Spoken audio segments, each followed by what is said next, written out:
The dancing building was designed by Croatian-Czech architect Vlado Milunik in cooperation with Canadian architect Frank Gehry on a vacant riverfront plot and was completed in 1996. Gehry's postmodern signature is undeniably visible and stands in marked contrast to the building's historic setting.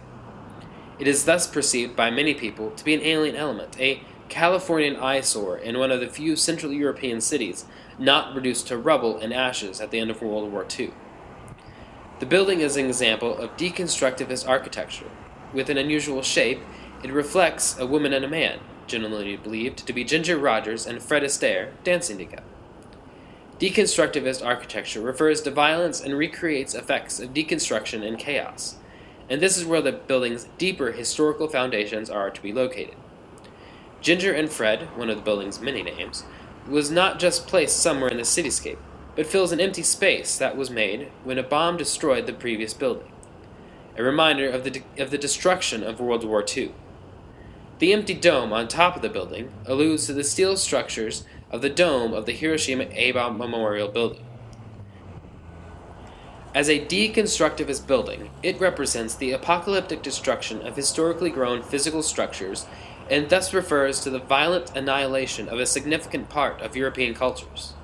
To make invisible such memories with a restorative style of building, to pretend that nothing has happened here, would have been true vandalism. Ginger and Fred thus becomes a model point, linking the local to the global across time and space. If you link the history of the site of the dancing building to the city in which it was constructed, it becomes intimately linked to its location, its city, its continent. To all the ruins this century produced so thoroughly and efficiently, with all technological means at its disposal.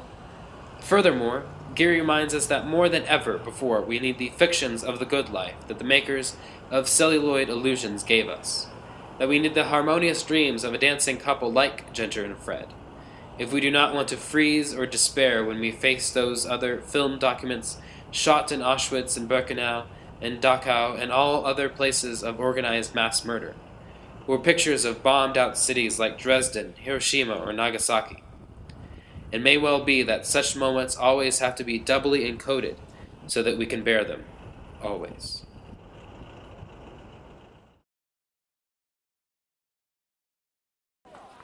Thomas Masaryk was the first Czechoslovakian president. He served in office from 1918 through 1935.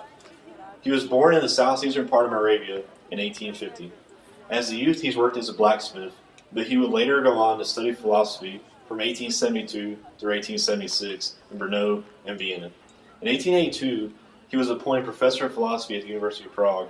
In 1883, he would go on to found a magazine devoted to Czech culture and science.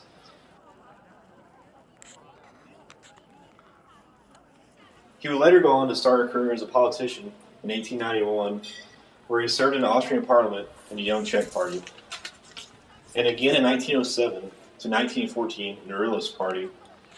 During this time, Thomas Masaryk did not believe that the best way for the Czech and Slavic people was through independence. He instead believed that the Austro-Hungarian Empire could be reformed to better serve the Czech and Slavic people. But this changed when World War I broke out, and he decided the best option was a state independence and a Czech and Slavic nation separate from Austrian rule. He helped organize the Czech Slavic legions who fought against the Central Powers and helped the Allies win World War I.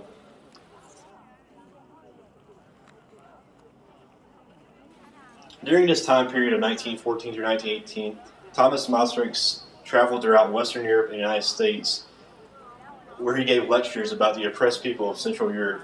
He gained support from such politicians as Woodrow Wilson in the United States. He gained such support from the Western Allies that he was recognized as a provisional Czech president by the Allies, and after the Czechoslovakian Republic was declared, he was elected by the Czechoslovakian Assembly.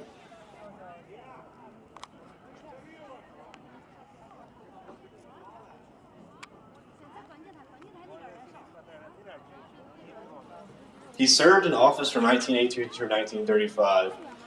To the Czech people, he is a symbol of independence and leadership in the early ages of the Republic.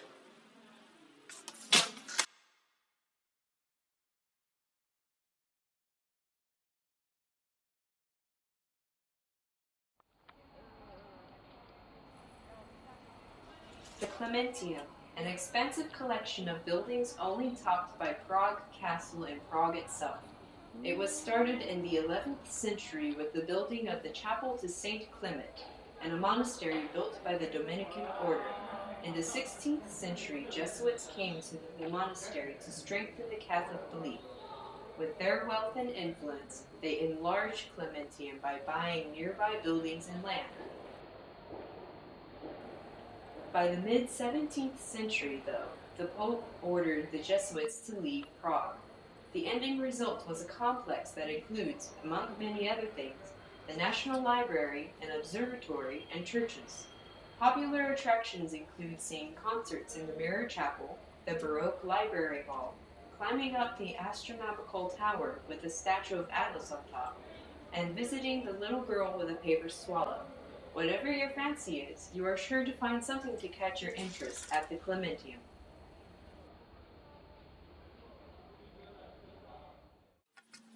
The Old New Synagogue was one of the first Gothic-style structures in Prague. Completed in the mid-13th century, it is the oldest site of Prague's Jewish quarter and has the title as the oldest practicing synagogue in Europe. For over 700 years, it has been the main synagogue for the Jewish community of Prague. There are two explanations for the name of the synagogue. The first is based off of a legend. It is said that the foundation stones of the synagogue were brought by an angel from the Temple of Jerusalem. The stones were to be used on condition that they would be returned for the reconstruction of the Temple of Jerusalem.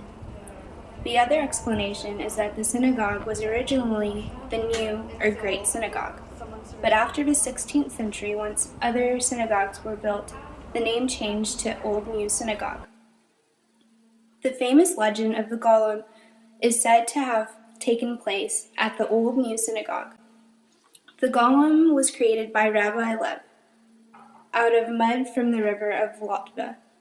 Its purpose was to save the Jews from anti-Semitic attacks. However, one day the Golem escaped and began to terrorize the town, without being ordered to do so. That was the last time that the Golem was brought to life. Instead of being destroyed, the Golem is said to have been locked up in the attic of the synagogue. To this day, the legend continues, since there is no real proof to have been found in the synagogue's attic.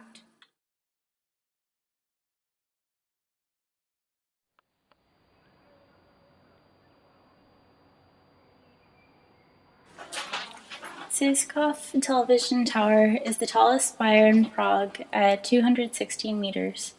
There are 3 cabins at the height of 93 meters and a restaurant in the lower cabin at the height of 66 meters. This structure was planned and built by the Communists from 1984 to 1989. Due to the Czech resentment of the Communists, there had been a strong hatred for the tower among the citizens.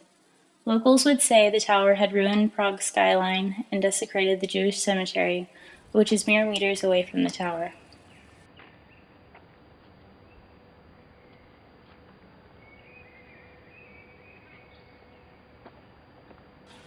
The tower with climbing babies is now a popular attraction and landmark for Czech citizens and tourists.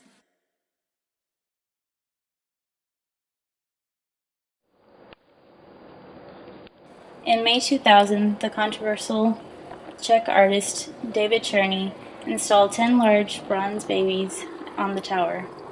The installation of the bronze babies on the TV tower was intended to be temporary, but the Czech citizens fell in love with it and insisted it become permanent.